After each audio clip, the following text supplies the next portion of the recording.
Today, we're going to make organic chicken braised with red pepper and Sungold cherry tomatoes.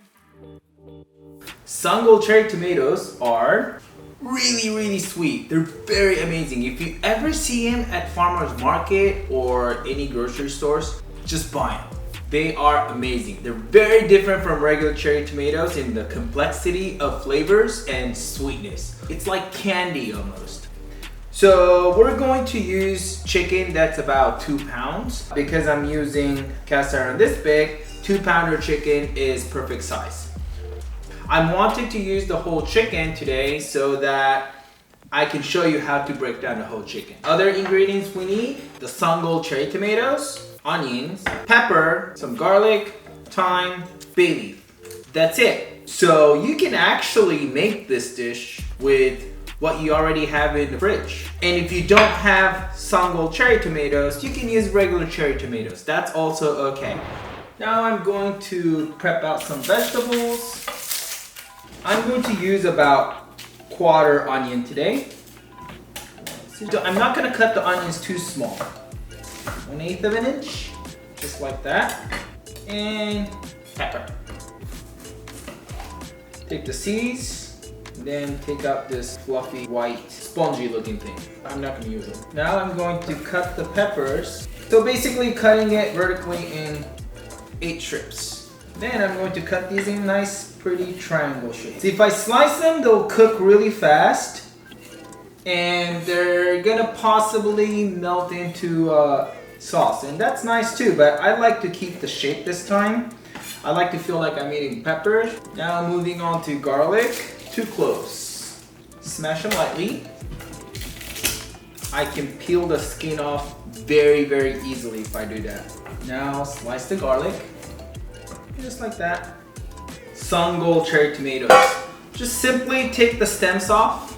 When I go to markets and I get these, I'll be like snacking on it on the way back and I'll finish like a whole little basket. I'm pretty sure every chef does it. And it's so good. Cut these in half. We're very lucky we're using Sungold cherry tomatoes, but if they're hard to find, just use regular cherry tomatoes. About 1 cup. Now we're going to butcher this chicken. Exciting, right? Now, key to butchering chicken is to make sure you have sharp butchering knife, thick and sturdy. If you use thin knife, you might chip it because it hits the bone sometimes.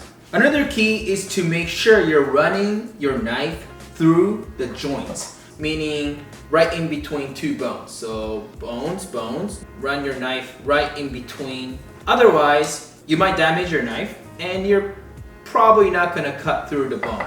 So let me show you. First thing I'm gonna do is I'm gonna take the wishbone out. Wishbone is the little bone that's right here where the neck is. I like to take this out so that it's much easier for me to take the breast out and I'll have better yield. So run your knife inside of the wishbone. So wishbone, it looks like this. So I'm running the knife inside of the wishbone, not outside because you'll damage the breast. And with your fingers, just take them out, just like that. They'll come out very easily. See? If you do it right, you can have it in one piece. Then I'm going to take the wings off. See, first bone, second bone, right here where the joint is, I'm running the knife through. See, not much force at all. It just cuts through very easily. I'm not even forcing my knife through. See, it'll cut right through, easily. Next, I'm going to separate the legs from the breast. You see, there's this skin that's attaching the breast meat and the leg meat. So I'm gonna lightly give a little score here, just like that. See how it opens up? I didn't even cut the meat, just the skin, right? And now I'm gonna dislocate the joint. And then it'll dislocate and the joint will pop up like this. And then all I have to do is take this leg meat off the carcass. One thing I want to be careful is right here is oyster meat. This is one of the best tasting muscle that chicken can offer you. So just run your knife right here where the oyster meat is. It's right on top of the hip bone, right? See, you don't want to leave that on the bone. You want to make sure this oyster meat right here come with the leg because it's so tasty.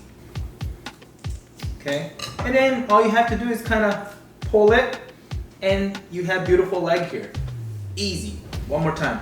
Breast, leg, skin that's attaching the breast and leg. Little slit here, just like that. Dislocate. See how it popped up? Now run your knife on the hip bone to get this oyster meat off, and then cut the sinew with your knife. And then once you go this far, you can just pull it apart. Leg number 2. Now I'm going to take the 2 breasts off the carcass, okay?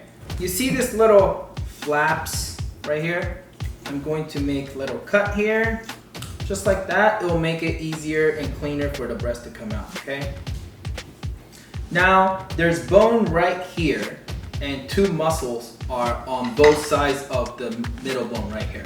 You can run your knife fairly easy to separate the 2 muscles off the bone. One muscle right here. Here's the bone right here.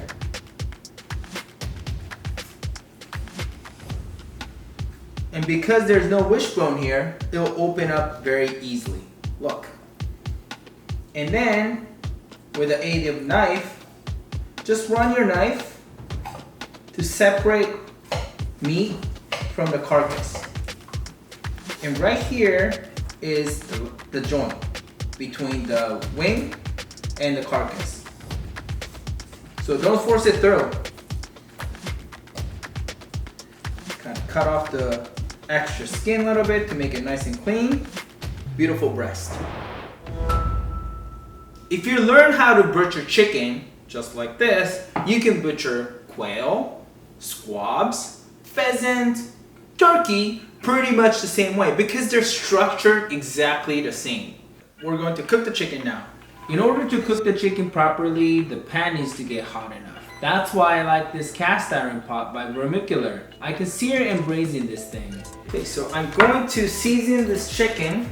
Salt, pepper, both sides. And I have very little flour here. I'm going to dust this chicken with flour. Just dredge them. And then tap so you won't have too much flour on the chicken. It'll become sort of like a coating on the chicken, and the chicken will retain its flavor. Another thing it does is it helps the sauce to thicken up a little bit, and it's gonna give the sauce nice viscosity. Grill OK mark is on. That means this cast iron is as hot as 445 degrees, which is perfect for searing chicken. Going to drizzle a little olive oil, and then start searing chicken. I like to get nice crispy skin, so I always start skin side down. See what I mean by 2-pound chicken fits perfectly in my cast iron pot? Key to not having your chicken stuck on your cast iron is not to move it around too much. Not move it around too much. Just let it sit and let it cook on the surface, and then once it's colored and cooked, it should be fairly easy to come off the pan. Ha! Gorgeous, right? So once you have that beautiful color on chicken skin, you can flip upside down.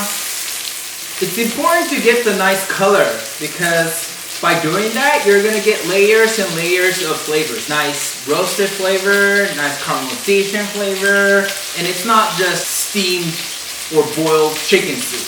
This is gonna add a lot of flavor in the sauce. Okay, so the backside, nice color also.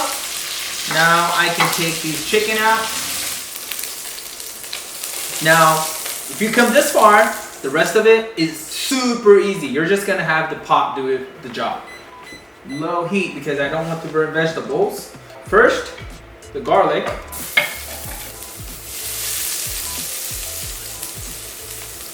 And onions. Pepper. Give a nice stir until the vegetables are sort of wilted It shouldn't take more than 2 minutes, maybe a minute or so. And this is where I'm adding salt.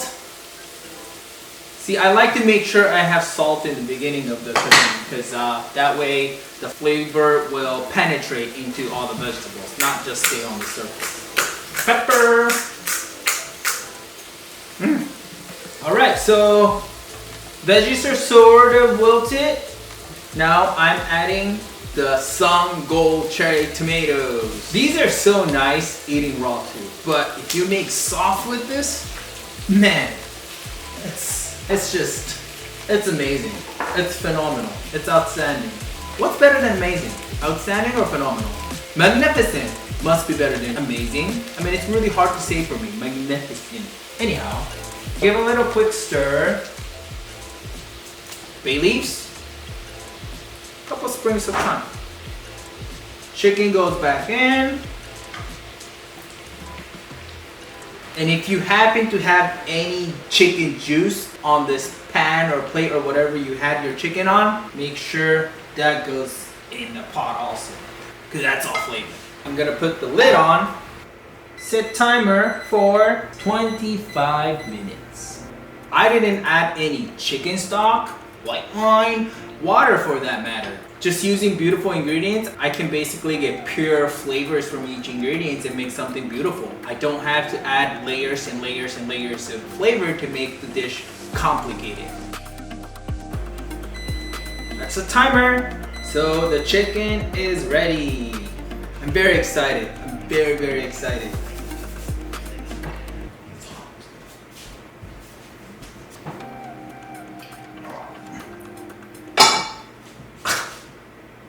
Looks amazing.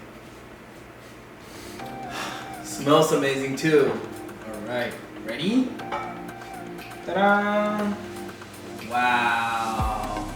See how much sauce? It's all concentrated natural flavor of the ingredients that I'm using. So the flavors are very pure. Let's try the sauce.